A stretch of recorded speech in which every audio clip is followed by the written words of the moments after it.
and welcome to Round Robin. I'm your host, Robin McCormick with the City of Hampton. And today we're going to introduce you to a star of the arts in Hampton who was recently honored by City Council for her contributions, Iris Goode-Middleton. Welcome. Welcome, hi. Nice to see you again. Nice to see you. You have not been a lifelong resident of Hampton. No, I'm originally from New York City. I can tell by the accent. But you've made an impact in your years here. Tell us why you got here and how you became involved in teaching our young folks to dance. Well, like most people here, I'm a person coming in because I'm married to well, he's now a retired Navy sailor. Oh, that's good. That means you're gonna stay. Yes. And so when I got here, I would come in. I was still living in Atlanta, and I would commute in. And we began doing some programming over at Marie St. Clair over at the West Hampton Community Center. And we did a great performing arts program. I kind of went back and figured, okay, I'll go back. Well, we ended up getting pregnant, so I moved to here permanently because we were going to settle in Atlanta. And when I got here, I was... Yeah, there's not much Navy in Atlanta, yeah, there wasn't. When I moved here permanently, I realized that there was a lack of arts, especially in lower economic situations. So I was trying to decide how to create a program that would be high quality for children who necessarily didn't have a lot of money and could afford dance and theater because it's really pricey. And so we began doing work out in the community, and we started with Hampton City Schools with the after school programs, and from there expanded out into creating our own studio, Middleton Academy Dance, and now we've expanded out again into creating the Goode Dance Project. Now the Goode Dance Project is downtown. I walk by it all the time. Yes. Explain to me what that is and how that's different, or what all the different things that you do. Well, Middleton Academy Dance is just a typical dance school, and that the kids go, they do their training, and that's pretty much it, recital, that thing. And it's more for people who are more serious, or just... Well, the project, I wouldn't necessarily say that, because the project is a more comprehensive program. We decided, my twin sister and I decided to name our dance studio. She had the Elite Performing Arts Academy for 15 years up in New York City. We're identical twins. We both dance. And so her school was the Elite Academy, and I had MAD. And so we decided to change, in honor of our father, John Goode, to both change our studio names.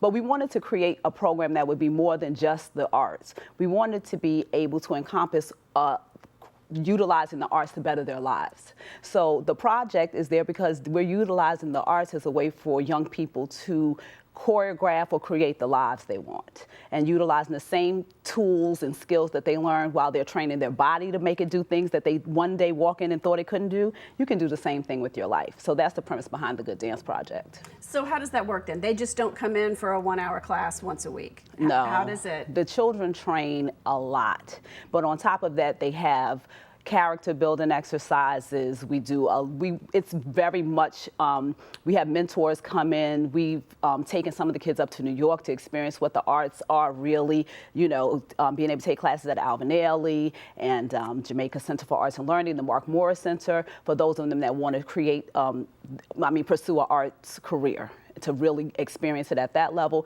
as well as for the ones who don't, but trying to have them understand that the same way the discipline, the desire, the drive, the things that we call the D's, that we implement to create dance is the same thing that we're going to use to propel our lives to excellence. Now, some people might say that the arts are gravy, that's not important. What's important is teaching kids the basics. How does the arts help with all those things? Well, I get a lot of people who feel like the arts don't matter. Right. We believe in the STEM and not the STEAM. But when you take that A out, I think that how boring a life is it when people don't express themselves, when we don't dig a little deeper, when we just always find the correct answer. The arts allow you to explore a little deeper because there isn't always a concrete answer. And it drives bigger thinking, and it also helps the children who learn in different ways. I recently got my master's degree in theater at Regent University, and my my project was on utilizing the multiple intelligences to teach children. And the thing that we've learned is that if a child is a kinesthetic learner, they're going to learn that 90-degree angle better by moving it through their body in a dance class than ever by looking at it or reading about it in a textbook. So by expanding the way we reach children, we look at the giftings of children only if it's mathematics or science. However, what about that child that becomes that athlete who is a kinesthetic learner, or the dancer or the musician? They're all gifting. All children have a gifting. And when you include the arts, you allow every child to shine. Well, I do think some people will say, oh, well, sports I understand, because sports, you know, they could maybe do a career, or it's athletic, or it teaches you team building. Dance teaches you all those things too, and it's pretty darn athletic, right? And I would also say to those people, I met those challenges coming here. It was very weird coming from New York and Atlanta, which are very arts-infused places, into Hampton, where it was very sports, and it was very hard to drive people into arts programming. We even encountered that now with the new arts being instrumental in the new arts magnet that's coming over to Kecoughtan High School, to get kids to come in and to get parents to think a little differently. But not to brag, I've been quite successful, and I've only done performing arts. I mean, and I have the MBA, I have that too, but I mean, in the end of the day, I'm an artist. I create, and that's what I do, and I've made a great living at it. And those children who I've taught through the years, I am so pleased every time I turn on the TV and see them, or they're on Broadway and they're posting. Facebook has been amazing to see that if you really want an arts career, you can have it. And I think it does have that expression factor for kids who can't verbalize what they're going through, or who have seen trauma, or aren't in a great place, or, you know, parents are divorced. I mean, there's all kinds of things that can impact a kid, and they pull inside. Absolutely. And learning to get that out in whatever way, it's painting or dancing or music. Poetry. It could be, you know, creating rap or hip hop songs, or any of those things helps. But it's also so tied into, and it's also tied into the educational experience, though. We limit it so much, when the truth is a child who's writing is still writing. A child who's singing is still understanding math and counts, and all of those things are constantly tied back in. I dare to be a dancer who doesn't understand angles, or even when I'm telling my kids that I'm like, you have to pull up through your iliopsoas, and you have to engage your quadriceps, and you have to lift up through your sternum. These are the words and the language that we utilize, and that's teaching them anatomy and where their muscle groups are in their body. So it's so much that comes out of it if we think a little bigger. Amazing. So who are involved in your programs? What kind of students, what age groups, what kind of dance? Well, originally when we first started, we dealt with a lot of children coming from not necessarily the best circumstances, or children who were coming from lower income circumstances. However, now we are running the gamut. We have children who are affluent down to children who are not. We don't turn away children. So any child that wants to come and be a part of the program, we accept them in and work with them. So we welcome all. Come on. Dance is expensive. I couldn't take dance when I was a kid, and I always wanted to. How can you afford to do this? Well, you know, there are a few things that are allowing that to happen. I have some parents who are amazing, who subsidize other children very quietly, who allow that machine to roll. I have an amazing group of volunteer and staff that allow the program to work. And right now we're in the process of becoming a full nonprofit, which will allow us to get more money to continue the work. However, our fees are low, so our enrollment is high, and it allows for us to accommodate and help those who need help. Because the cost of one extra kid isn't as much as if you're starting, you know, a whole class. Okay. And it's amazing. I have friends and students who send in shoes for kids. I have old students who send shoes for kids every year, and leotards and all of those great things. So, and even alumni who's from my program out in Atlanta and New York who sponsor children for the season. So we make it happen. Well, and you know, a lot of parents find the money for sports, and sports is really expensive, especially something like football, where you've got all that equipment and a lot of things you have to buy. Dance equipment is not necessarily all that much, right? Well, the same thing, and I hate to say this kind of statement, but my twin sister used to say this to me. Look at the child's sneakers. Is the mom's nails done? All of these things that we frivolously spend our money on, our Starbucks, our this, our that, are we investing in our child? You know, I don't allow any child to come for absolutely free, because I've learned that really limits the value of what we offer.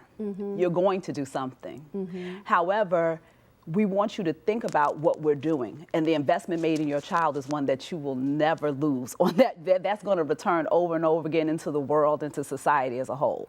So it's hard, but I know that in price comparison, we're very low in comparison to our competitors. So, is most of your dancers girls, or I mean, it's still in this society. There's a little bit of a stigma around dance. Some of the other arts are a little broader. Do guys get involved? We have boys.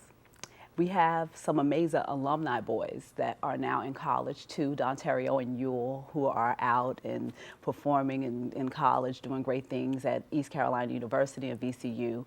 And now we are down to 2 boys, and we are doing a new initiative. My son, actually, it's not mine, my son Onajae is doing an initiative called Boys Dance. And so he's going to be doing some free workshops around the community just to have boys come out and feel what it is to do dance.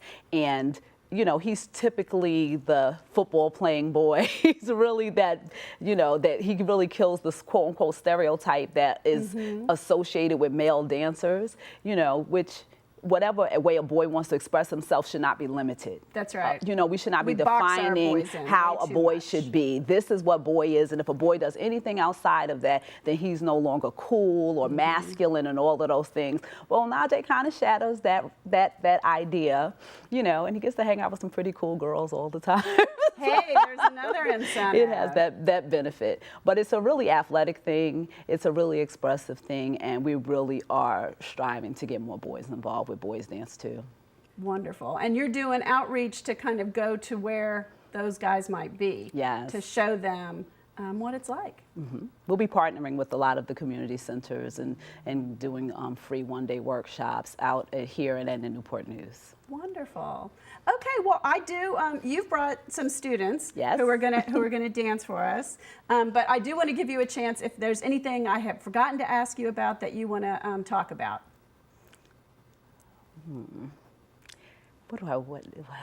That's a hard one. Our competitive team.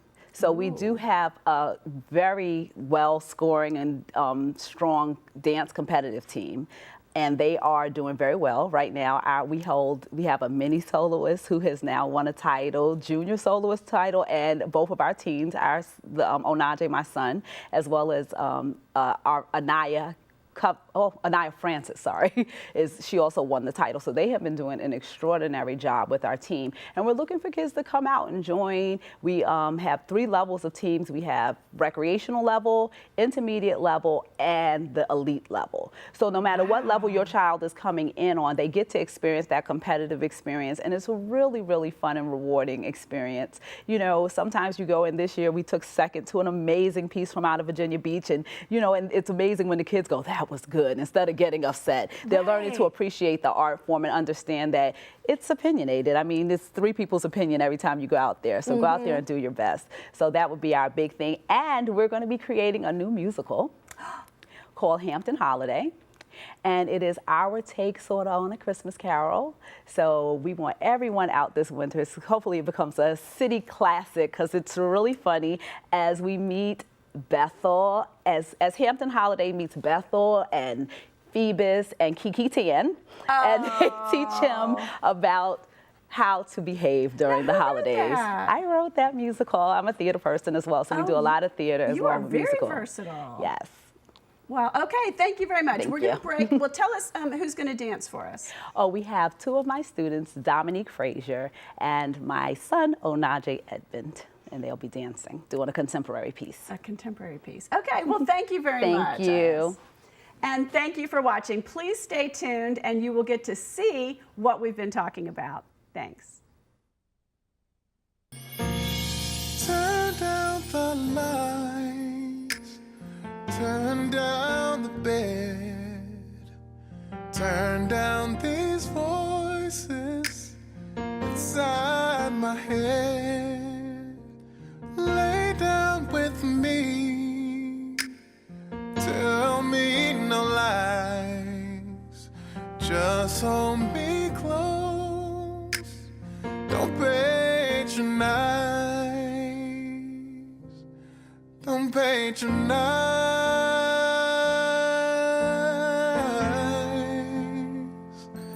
'Cause